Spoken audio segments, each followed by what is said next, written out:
Call to order the November 22nd meeting of the Infrastructure Committee. So the first order of business is to approve the minutes from the October 25th meeting. I guess I don't know how that works with only two people, but... well, I mean, a chair, you're technically, you are allowed to make or second motions. It's just kind of considered Why don't you make a motion? I move to approve the minutes. Second. All in favor? Aye. Okay. Okay, so public comment, I don't see anybody. Just us. I'm sure Carol. Okay, good. So we can skip that, although I'm not opposed if like someone shows up to, doing that at the end. There's no reason to be that restrictive. Okay. Information items for discussion. Okay, so there was the Parks and Rec board meeting update, and one thing that they discussed is the winter skate park hours. And so I was at that meeting, and the way I interpreted it, and I think what ultimately wound up in the minutes is that, well, they'd like to see it stay open as long as it can. They recognize that you're not going to probably want to open and close it, like on weekends and things like that, just because it's rather labor intensive to do that, and it's sometimes the weather's a little hard to predict. So far, I mean, it's open, right? Mm-hmm. Yeah, and we really plan to keep it open, as long as we absolutely can, unless I hear otherwise. So I guess like when there's the first like snowfall, that'll probably be it. Yeah. Okay.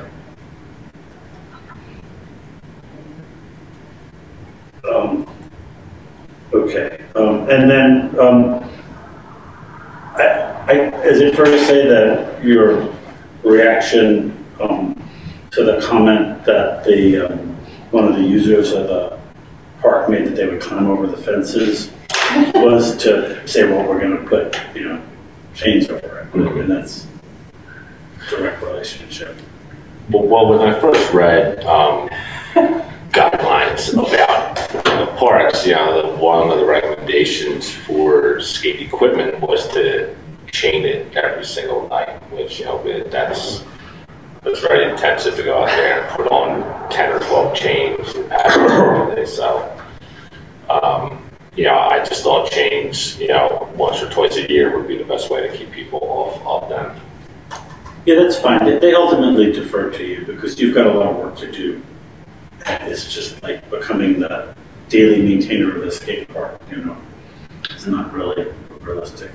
The other thing that came up, I brought up at the meeting was there was an issue about when to reopen the skate park, but that's actually conditional on the pilot being extended, which is something that they'll want to evaluate before spring.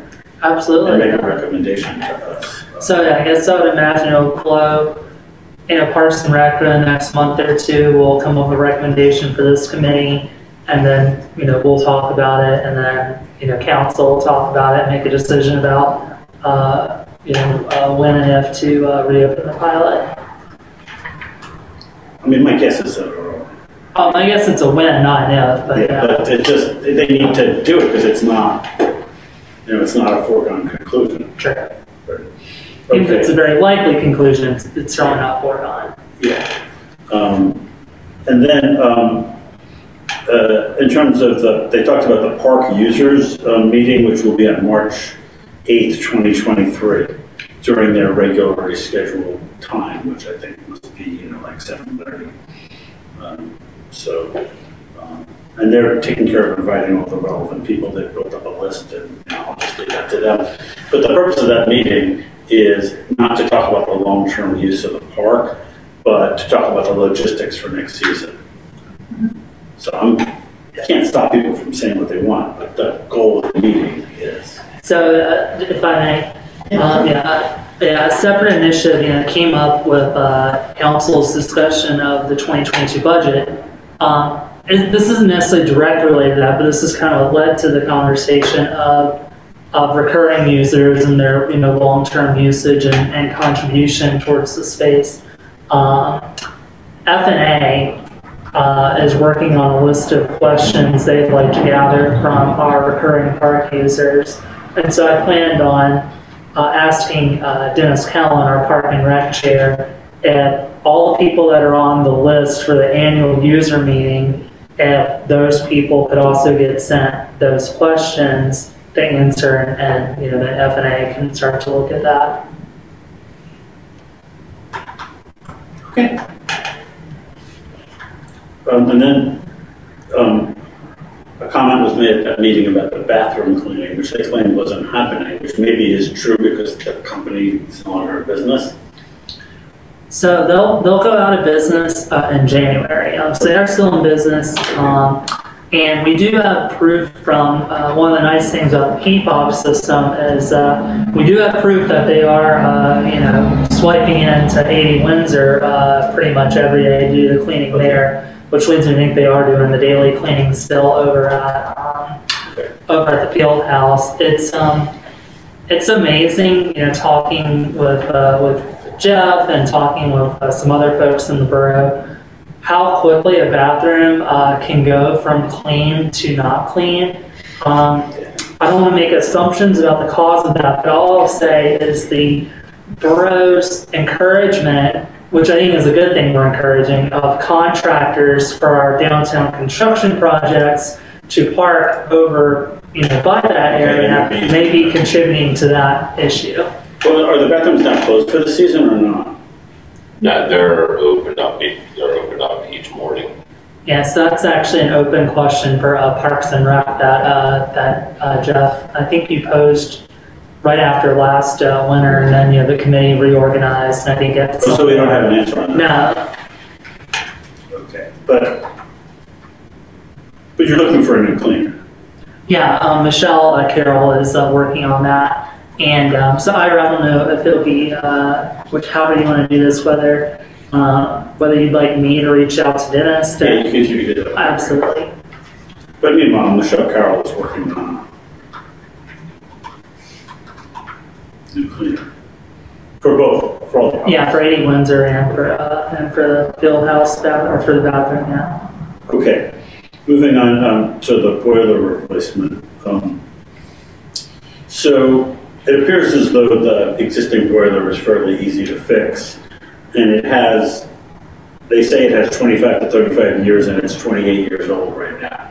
Right, that sounds like they have reached out, and it's good to hear that they have the parts and it's functioning properly. So, yeah, that's good to go for now, and you just plan out from there. And then they say that if we had to get a replacement boiler, there's like 1 month lead time.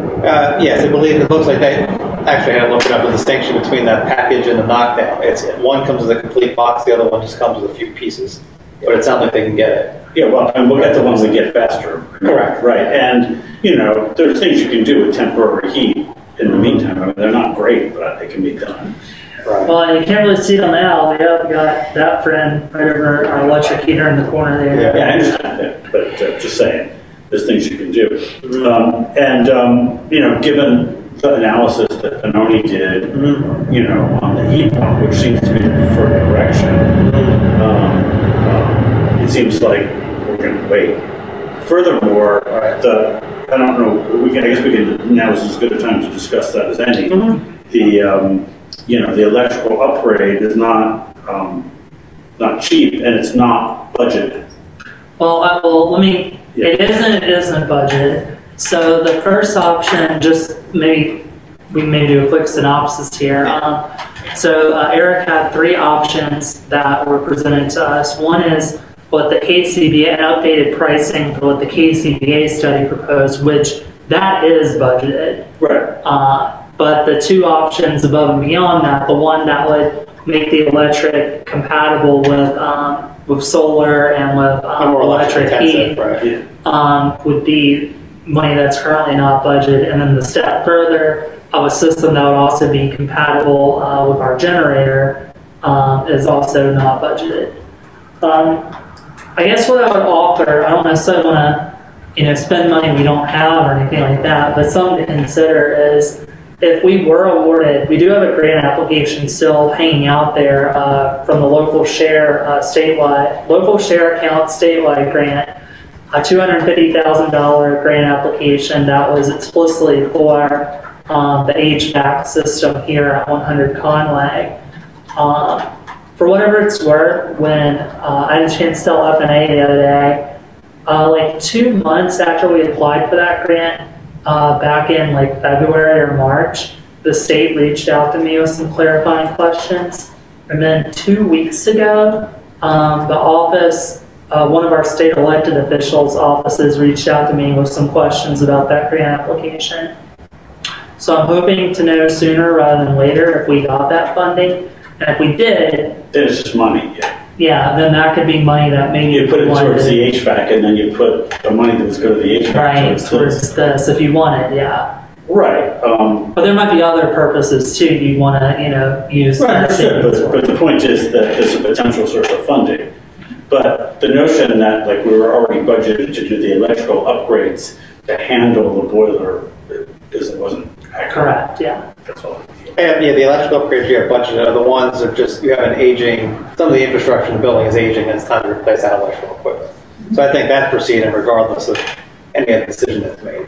And it's not like somehow it's like better to do it all at once, or is it? No, I mean, to a certain degree, you can always, Save money. you can save some money on like the mobilization, but like as far as like the installation and materials, it's still, that just adds up cumulatively. And then you were also going to get back to us on whether that upgrade prices refers to the heat pump version or... And I was just looking into a little bit. I would operate under the assumption that it's for both options. Okay.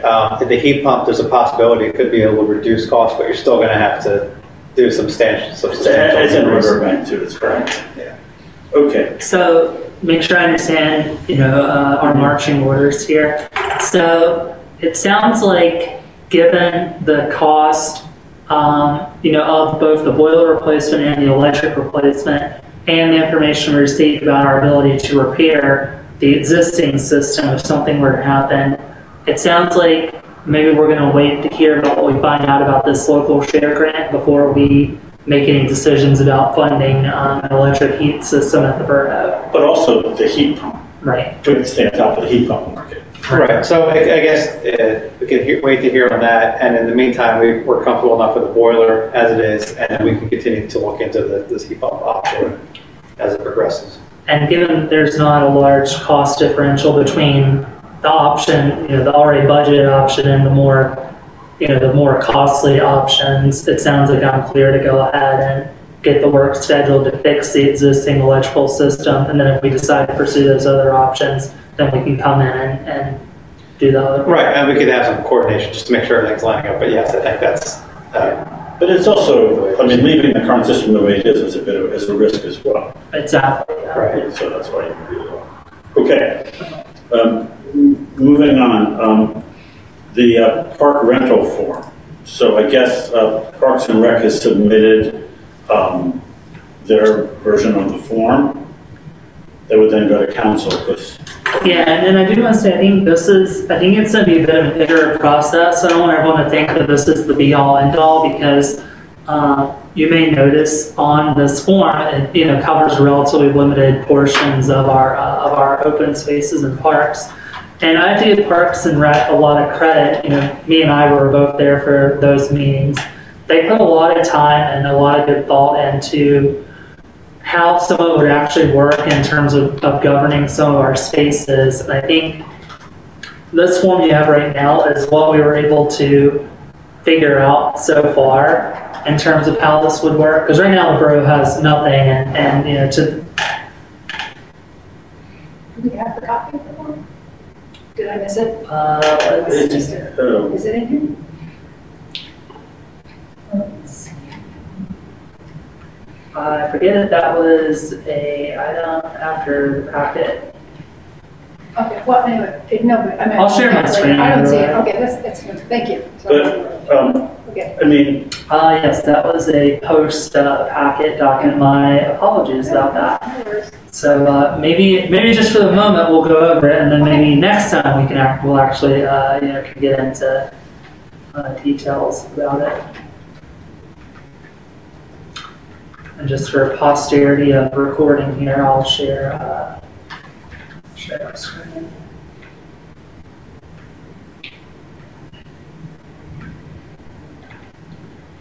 So what would happen is this form would be, if we're, once we kind of know what we want to do, the borough staff would make it into like the same sort of format as other borough forms. Let me zoom out a little bit here.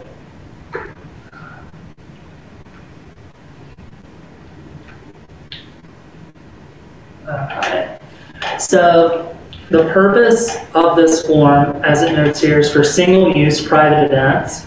Public events at the park, I've been talking with FNA about a separate special event permit for that. And the reason that's important is because then if it's a public event, then you're talking about public works and the police department and administration getting involved, whereas this does not require that same level of coordination.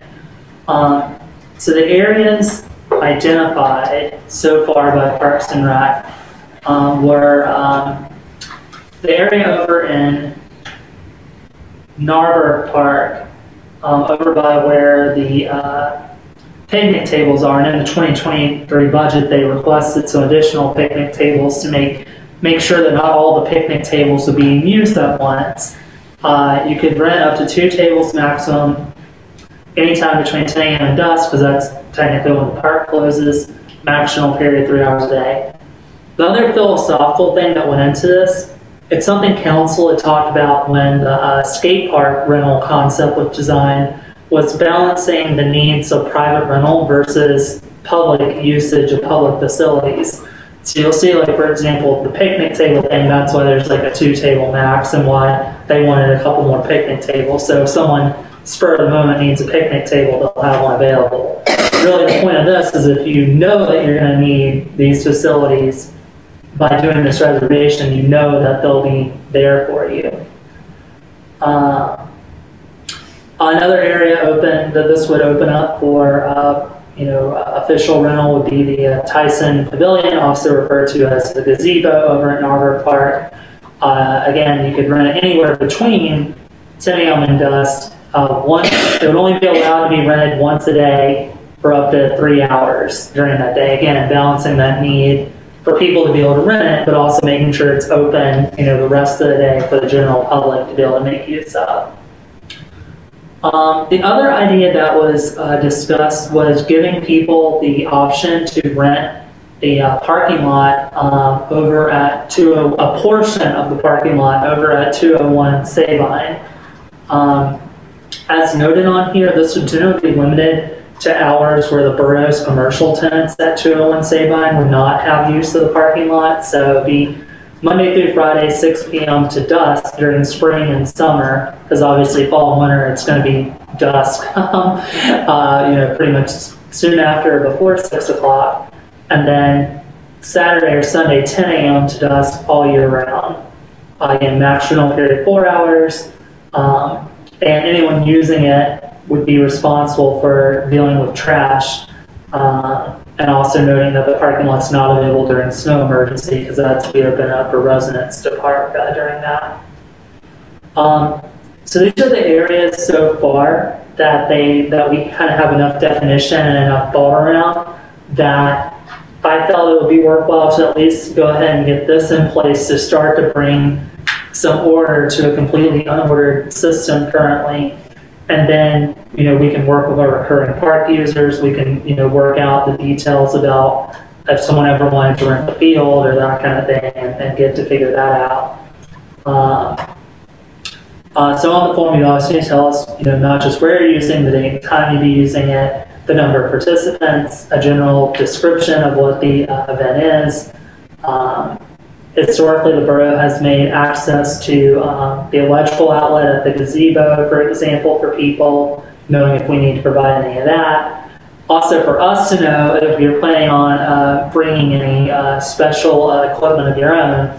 And this is almost kind of a way for us a little bit to filter out what sort of events might be going on. Like, I'm just going to be kind of absurd if someone was like, I'm planning on bringing 4 bouncy castles and a couple tents. Well, then, we might have some questions about whether this is the right spot for your event. And then, of course, like all of our facility rental, like as we've done here with 100 Conway, there's an indemnification, and like the skate park, there's an indemnification statement. And then for fees, let me definitely zoom in here. That's to edit document. So there's a different fee structure for resident versus non-resident. The goal of these fees were a few things. Number one, we talked a lot about this with parking on council lately. These fees are probably actually don't cover the overhead and staff time and everything involved. Really, the goal of these fees are to offset some of those costs, but also to prevent people from ever potentially abusing the rental system. By putting a fee on it, then you're not going to have someone come and be like, I want to rent the gazebo every week for the next 20 weeks or whatever. And again, the goal also was to prevent abuse, make back some of the borough's costs, but not have it be so prohibitive that people wouldn't be able to make use of the facilities.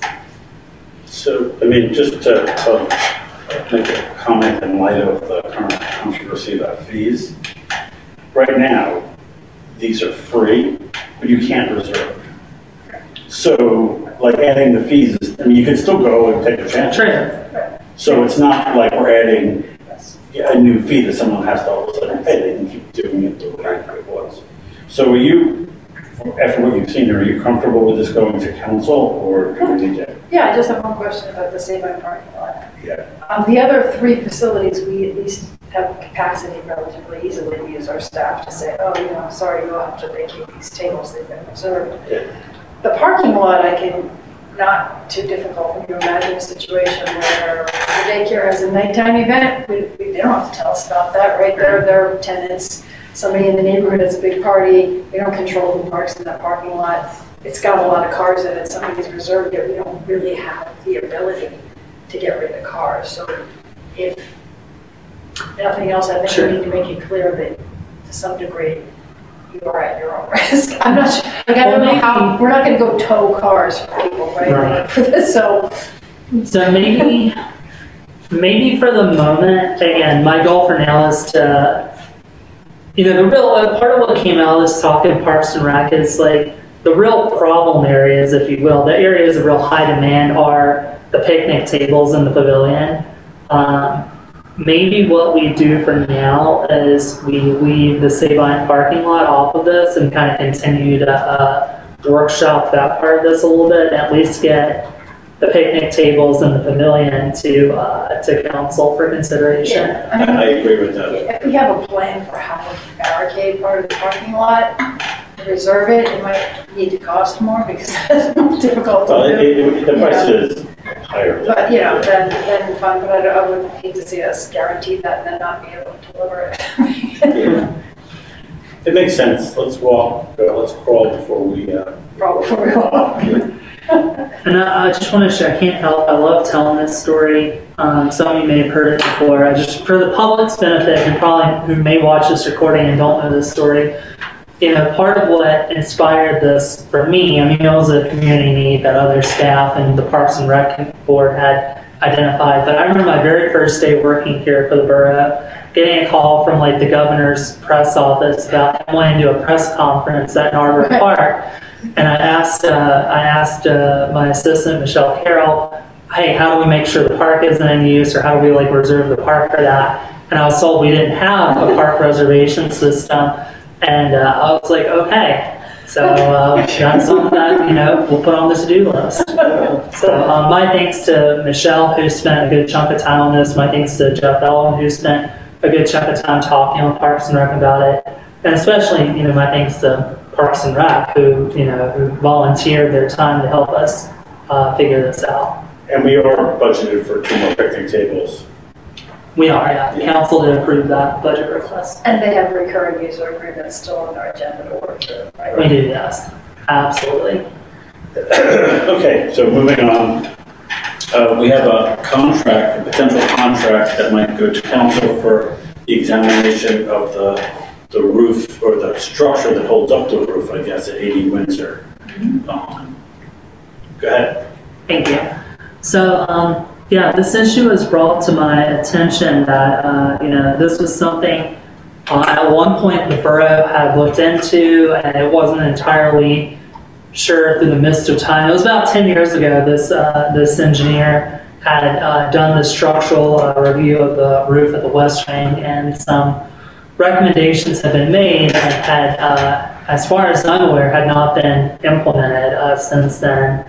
So thankfully, folks here in the borough were able to get me in touch with the same engineer. He's with a different firm now, but he still had his records and files and things from when he did this examination. He suggested to me that given that it's been so long, that he come back out here, look at the West Wing again of 80 Windsor, see how the roof slope and everything like that compares to what he observed 10 years ago, and then report again to the borough about where we're at and what action, if any, we need to take on it. Given that it's a relatively, in the grand scheme of engineering, a relatively nominal cost, and it's kind of a loose, open thread here at the borough, I would support us, doing it. Best case scenario, he tells us we're good, and then we know that matter is closed. And also, positive outcome, if he tells us there's work that needs to be done, then we know about it and we can figure out how to get that work done. Right, and there's another thing that can happen. I'm not saying it's going to happen in this case, but sometimes they look at it and they see, kind of a dire situation, and then they suggest putting up some temporary shoring until you could, actually develop the drawings for the real solution. Right. True. I doubt that'll happen, but, it's just there's another reason to do it, because you may need to take some. Have you seen this at all, Jeff? Or it's hard to say. You can certainly see some. I just feel a lot more comfortable that they're here. Okay, so we'll take that to council. Okay. Moving on in the agenda, the Narberth Avenue Bridge. I'm going to leave this to you, Samantha, to decide how you want to Sure. do this update. Yeah, so I got the most recent project schedule for the bridge yesterday, which I think as of this morning, Misty has posted to the borough website. I got, I hope and think I sent it around to council as well. The lead date for the project actually have been pushed forward a month. Given how important the lead date is to council and myself and residents of the borough, I did follow up with the team at Pannoni responsible for the bridge project. I exchanged an email with Jennifer Regal and had a phone call this morning with Jim Markham, who's kind of the project supervisor for this. And Jim and I talked about a few things to try and deal with this situation. He explained to me that the reason for the delay is that there is a review that Pannoni submitted to PennDOT in early October that the project schedule had budgeted 4 weeks to get done. And we're now, it's November 22nd, so we're about 6 or 7 weeks out from that. So that delay is why that got pushed. So Jim and I discussed, our strategy for following up with PennDOT to get this constructability review done. On a similar note, we're running into a similar issue with Amtrak. There's a utility clearance review that, again, in Pannoni's defense, they submitted to Amtrak back in October. The schedule allowed so much time for expected response from Amtrak, Amtrak has not met that expected response time.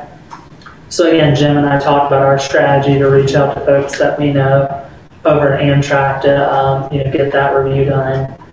To try and get that month back, Jim nor I can make any promises about this because it's not our decision to make, but it was explained to me that PennDOT, for their own projects, they follow a different procedure than they do with local projects, and that local projects usually aren't allowed to go out to bid until all of PennDOT's reviews are done and I's are dotted and T's are crossed. Whereas PennDOT, for state projects, if they're pretty close to review being done, we'll go ahead and then allow them to go out to bid and advertisement, and while that process is going on, we'll then finish up those reviews. So Jim and I did talk about making outreach to PennDOT to see if they'd be willing to allow that on our project, and that would allow us to get some of that time back.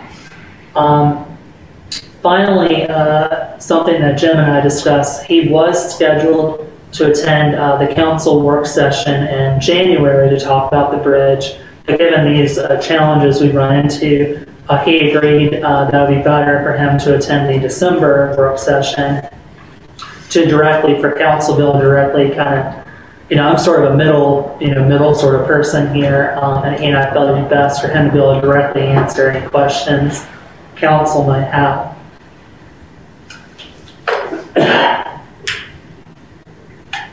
So that's the update on the bridge. Thank you.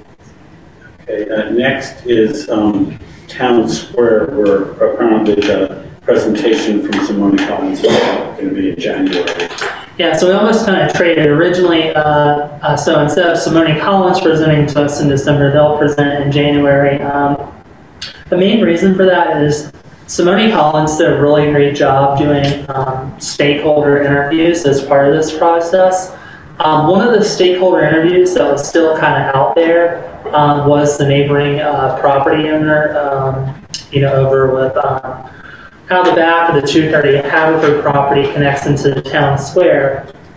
So as we've kind of continued to examine what that egress and ingress might look like, I thought it would be really important for us to kind of talk through that with the property owner of 230 Haverford before something is presented for council consideration. So we're going to be meeting with that person pretty soon, and I think then Simone Collins can finish up their phase 1 design, and council and the public can start that public review process at the January work session. Okay. And Haverford raised pedestrian crosswalks are basically waiting for a grant proposal. No, well, yes and no. So the raised pedestrian crosswalks have been, amalgamated into the Town Square project. Because Town Square is, as I think we've talked before, isn't just the train station. It's also that section of Haverford Avenue between Forest and Essex, as well as the intersections of Forest and Essex. I haven't seen the phase 1 design yet, but from the meetings our design team had with Simone Collins and the feedback we got from the public about that project, I think it's very, very likely that raised intersections, not just crosswalks, are going to be part of the phase 1 design.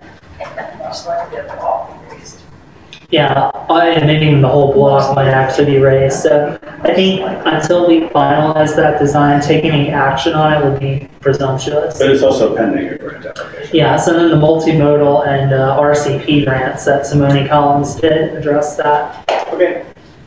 Moving on, 100 Conway and 80 Windsor improvements.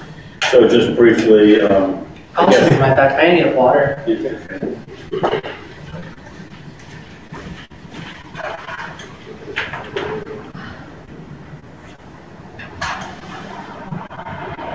You should feel free to jump in if you have something to say.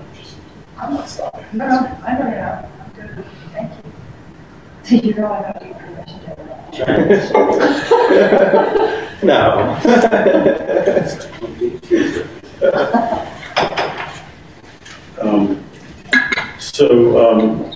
The ADA entrance and drainage appears to be done, although I guess the handrails are still pending.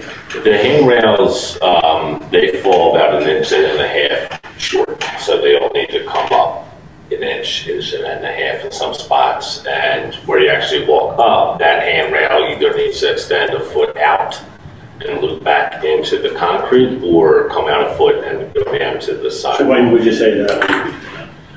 We met with our contractor who did the concrete out there. He has a handrail, so I'm waiting to talk to him to just get some ideas, because if we can come up with a spacer to just, excuse me, to just pick the handrail up versus a complete new handrail. So we're trying to just work through a couple. And you're gonna push the bike racks back or not? Yes, yeah, we were just waiting for the concrete to cure officially. Okay. The sprinkler head that says the contract is waiting to be awarded. Is that accurate? No, that's not accurate, actually. We did get a price from our vendor who does our inspection of sprinkler heads to replace them, which was identified in the KCBA study as something we need to do. So that like $9,900 something is the quote we got from that vendor, and I think they're waiting to hear back about just scheduling the work. So there's no contract been awarded yet, right? Or there has been? Well, yeah, I mean, technically it has been, yeah, that $9,900. Work awarded, okay. Yeah. Okay.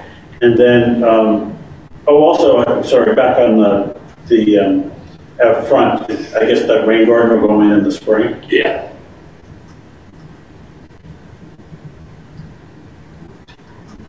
Okay.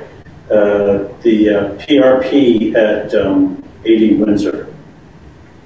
Where is that? So, yeah, I'll start and then I'll probably get Eric and Jeff to hop on this. Big picture, the borough back in 2020 submitted the PRP. Yeah. So part of our stormwater management, the EP, there's going to be a lot of acronyms here. As part of our stormwater management, we're required with the Pennsylvania Department of Environmental Protection to submit annual progress reports and comply with various things. One of which being the borough has to have a pollution reduction plan to show how we're going to prevent things that shouldn't be in the stormwater from getting then out, when it flows into the creek and everywhere else. One of those initiatives was establishing a rain garden over by 80 Windsor, more towards where the property meets the property line, kind of, and in between near the borough parking lot. There's kind of an openish area there. And the idea is if we put a rain garden there, when we have stormwater, it would go into the rain garden would naturally filter it, and then whatever water would then go into the ground or would then blow on to, where it should in a filtered state. That sound about right? It does, yeah. And then, so Jeff had reached out to Shriner to deal with some of the not landscaping, but kind of preparing the ground to be planted, excavation and that sort of thing that will be required. We got a quote from Shriner for, I think I had in the packet, but I forget how much that was, Jeff. $4,250. And then I think, Jeff, you told me Public Works would need another like $3-4 grand for the actual plants. For the plantings, for some of the pipe work, the tying the downstairs, yes. So in the, that's actually pretty good because the PRP, the pollution reduction plan, estimated I think like $15,000-$20,000 to do this project, and it sounds like we're going to be under 10. So if this committee is okay with it, I think we would be allowed to use the borrowed funds towards this project, and we do have the funding available from the $1 million borrowed funds to do it, and we're technically obligated to do it. Sounds good. It worked out well. You guys, you have a public works crew that's pretty versed and well at planning these types of facilities. So just when we're going forward, we'll just make sure we coordinate, get the roof areas and stuff for PRP credit. So on a slightly related note, and perhaps everybody else in the world knows about this, and I don't, but my neighbor recently had a rain garden installed in their front yard. And I was kind of impressed because like there were backhoes and there was all sorts of stuff going on there. And today he told me that the Lower Merion Conservancy paid for the, well, got a grant that paid for the whole thing. Is that something that we know about? Where? That was on Marion Avenue. Oh, Marion. I don't know what the funding source was for that, but it's possible. I do. I have a meeting coming up actually in December, early December, with Maureen McGeehan, the director of Lower Merion Conservancy, actually to talk about grant and funding opportunities for the borough. So I will ask her about that one as well. So it was in the 300 block of Marion. And you know, he said they paid for the whole thing. And like, you know, as soon as you see a backhoe out there, you know, you're like, you know, into like, you know, north of $1,000. Right.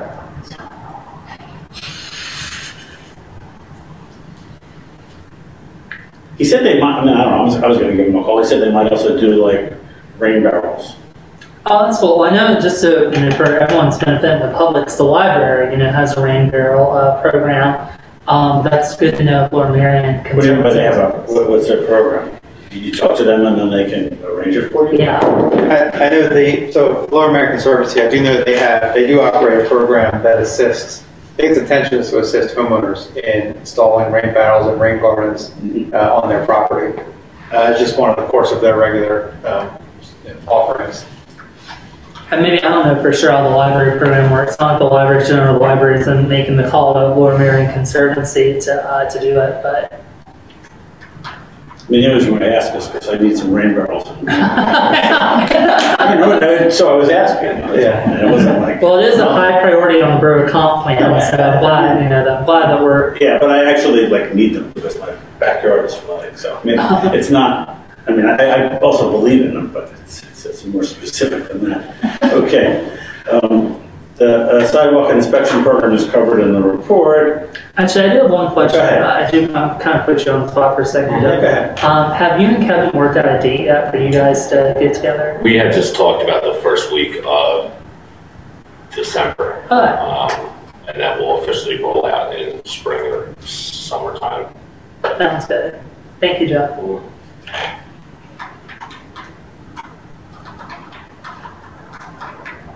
Okay, and then the stormwater bump outs are done. They are, I believe. So the contractor completed all his work. I believe Jeff and his crew have just finished the planting. So they're in. They seem to be functioning. Once they settle down a little bit, the silt stocks and farmland can get pulled. And then hopefully they'll make it through the winter as well as they can, and they can be spruced up in the spring. And then they should flush out in vegetation. So that was that was large. That was 90% funded through grant funding, so it worked out pretty well.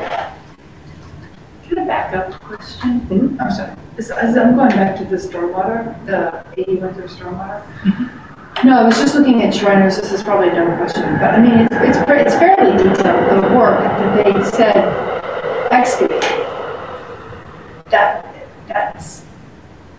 it? Excavate. I mean, are they not putting in like a sand layer and like a filtration layer, like rock layer? I mean, you know, like I assume somebody engineered this, right? Yeah, so they're going to remove the existing plant material that's back there and create the swale. Right. And then we will get the engineered soil in there and put that in there.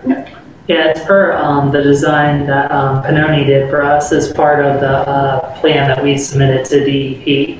Right. So if you want, yeah. So that's not in the cost, like putting like sand, like I assume there's like a sand layer. Yeah. So Shriners clearing it out, and then everything that goes in it, Public Works is purchasing and putting it in there. But and you can do all that for only $4,000. That's pretty good. You're lucky to have Public Works that can do that. You can do it, yeah. The cost of materials, and you have to crew it. That makes a big difference. Okay, thank you. Okay. Sorry, then. And then, actually, sorry, I just want to, I know we had talked about this, but I just want on the public record here a question about the height of the bump outs. So at this point, like the fill and everything is in there, the plants are all in there, they are designed and functioning the way they should be. Correct, yeah, so the intention is the water flows in, and then the plant areas are depressed below the street level, curb level. So they only accommodate about 6 inches of water that will infiltrate out, and anything beyond that continues to flow out up the bump outs. Was there a specific question or? Yeah, well, no, that was the specific question. Yeah. Yeah, okay. Thank you, Eric. Okay, and then the Haverford Avenue stormwater, let's just say we're. The project is completed and we are working out final payment with the contractor. Correct. Yes, that's it. So, okay. Does anybody have any other items they'd like to raise at this point, or are we good? Pretty good. Okay, we can move to adjourn. Move to adjourn. Second. All in favor? Okay.